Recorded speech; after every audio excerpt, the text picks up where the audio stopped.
benefited from a nice week of practice. Now, once we got out of the first 3 minutes of the game, I thought we really settled in defensively. I thought we were very, very solid on that end of the court. We still made a few mistakes, but again, I keep striving for perfection. In a game that's really hard to play perfect at, but it was nice to get a lot of guys minutes. I played Pods early. He has deserved the right to get on the court. Has really made huge strides in the last couple of weeks. I like his physicality on the defensive end. He literally hadn't missed a shot in 3 weeks. Now we got to get through the anxiety of the game and a packed house, but. I love our ball movement. I love where we're at with that. The unselfish play. It's one of the great plays of the season. Maybe in a long, long time. The guys turning down really good shots to get great shots. Everybody touched in that one possession. I think it's probably as animated as I've been in a long time because it was a pretty special play. And to me, that's basketball, is being unselfish. And this team is doing that. We're clicking along pretty well offensively. And other than our defensive rebounding, which I'm going to have a conversation with Lucas Johnson tonight, see if I can get him out of the math classroom and inject him into our practice a little bit, because we need a little bit of his insanity and tenaciousness on the glass. But again, did what we needed to do. I thought we capitalized on a week of practice coming out of finals, and pleased with that outcome. Yeah, but you kind of touched on what my question was going to be about. You mentioned that after the Arizona game that you were looking for some more toughness and you were looking forward to a week of practice. What specifically did you work on this week in practice that you felt played out in today's game? Well, if you guys noticed, Kofi's stance in ball screens tonight was completely different than it has been. One, we worked on conditioning a lot.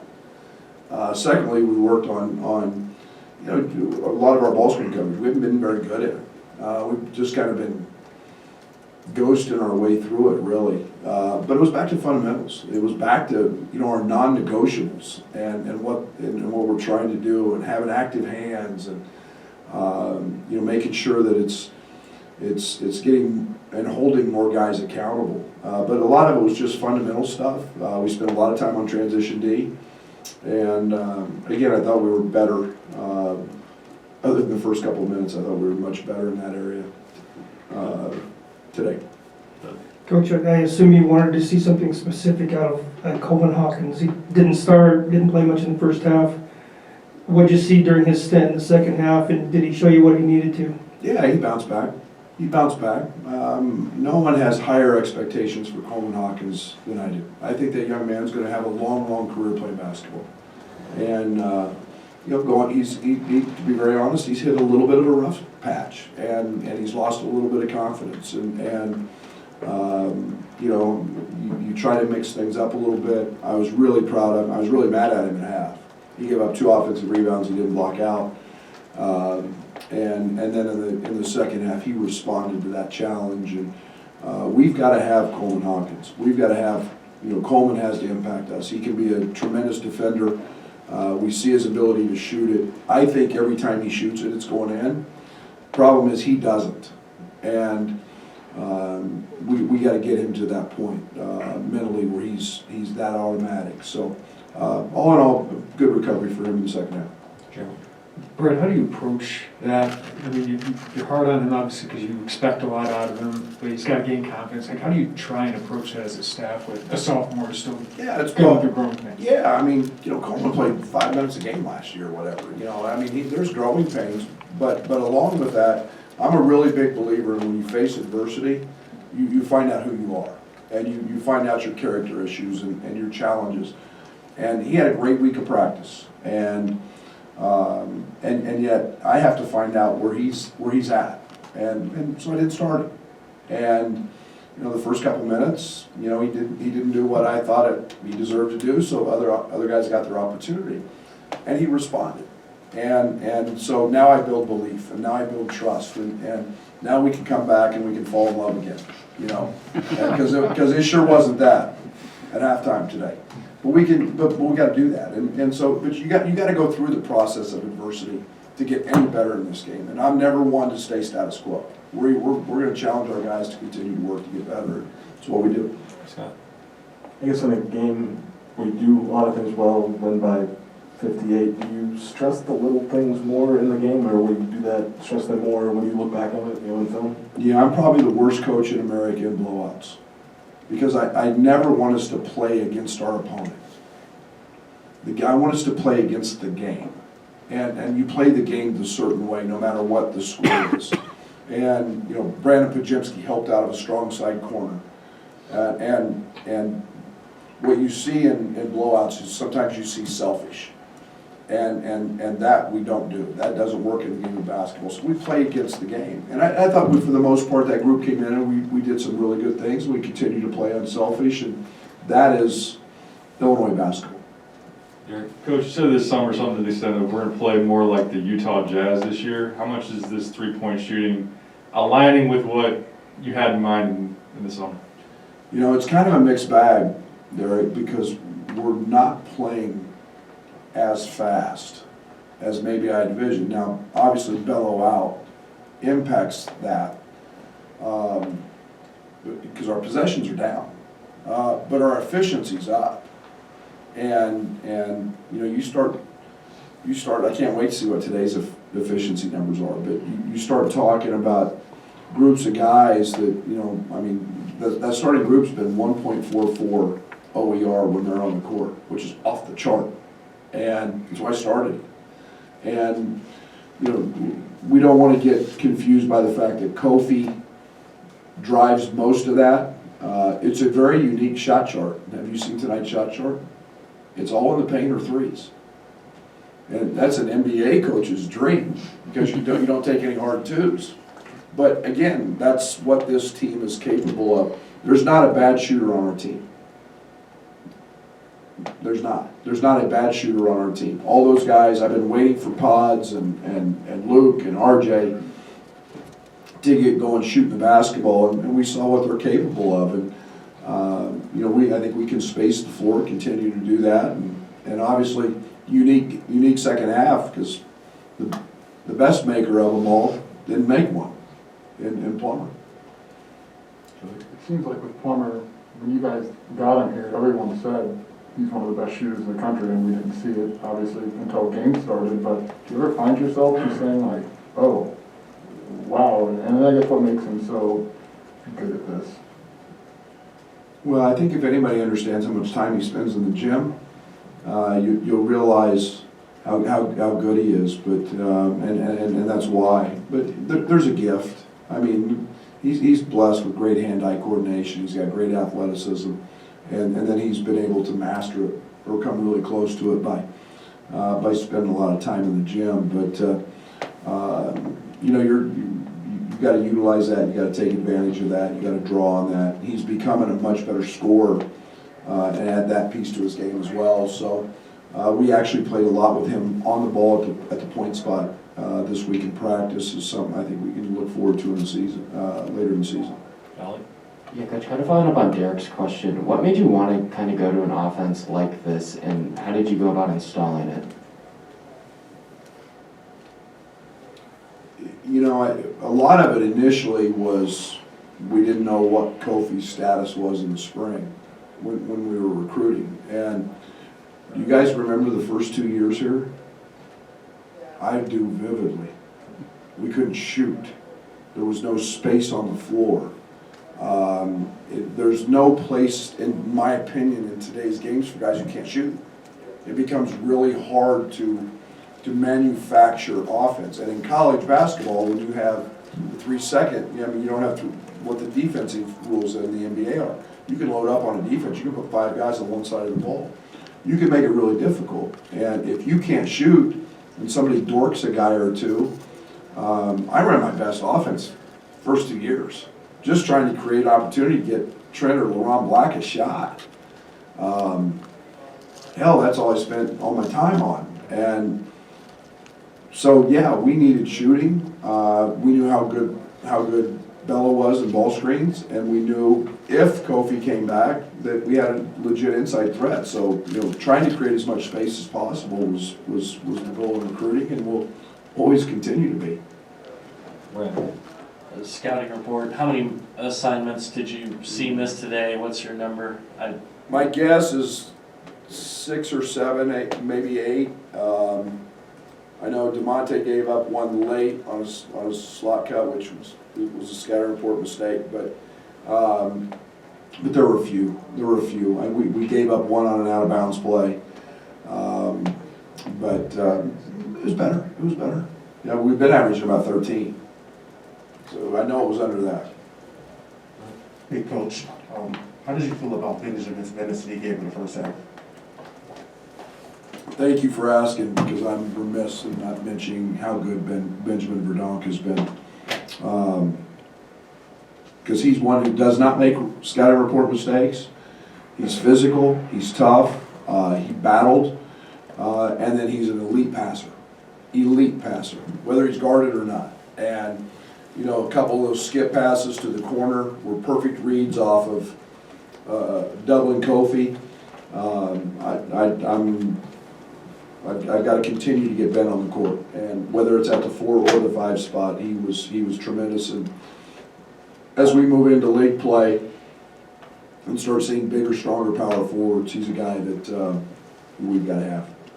Yeah, Coach, you went 5 minutes plus before your first sub in. Was that planned because week off trying to get some more flow and continuity, or was it just kind of circumstance of the game? No, I mean I want. That group had been so good with OER and efficiency, and I needed to just kind of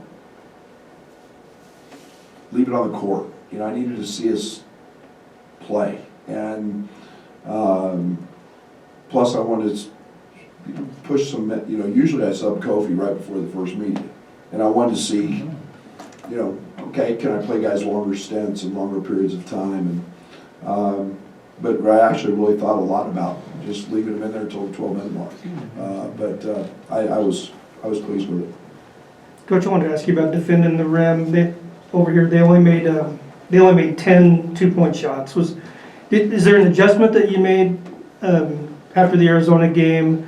And it seems like you're not helping off on the dribble drive. Kofi's kind of staying home. Was that a big adjustment for you? Absolutely. Kofi was impressive as heck today. Kofi was tremendous. Ben was tremendous in our ball screen coverage, and it's all early presentation, and it's how you look and how you present yourself.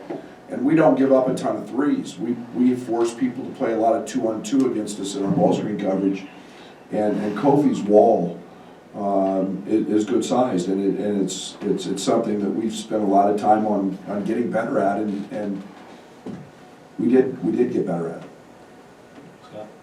It seemed like RJ kind of really just attacked this opportunity today. I mean, did you see kind of what you wanted from him? Thank goodness. Man, thank goodness. We see RJ's talent, his passing, his cutting, his instinctive ability, the ball finds him. And it's not, RJ's problems aren't on the offensive end. They've been more on the defensive end and staying locked in on that end. But trying to get him to continually be aggressive and attack, and he did that today. And I hope this is something he can really gain some confidence off of because he helped us a lot today. But it seems like when Jake is up here and like 1 or 2 teammates are with him, they're like glued in on every word he says. I mean, does he have that kind of voice in the locker room with his perspective? And I mean, what makes him? A lot of respect. Jake's got a lot of wisdom about him, and very smart, and he's a great ambassador for what our program is trying to be about and has been about. And so the guys respect him in the locker room. They know how hard he works. Jake has learned a lot from Io in his ability to prepare, and his Jake's day is based around his workouts. And here's a young man that's getting his master's degree, and working out and trying to become a pro, and he took notes from Io, and guys respect that. So he's very got a lot of wisdom about it.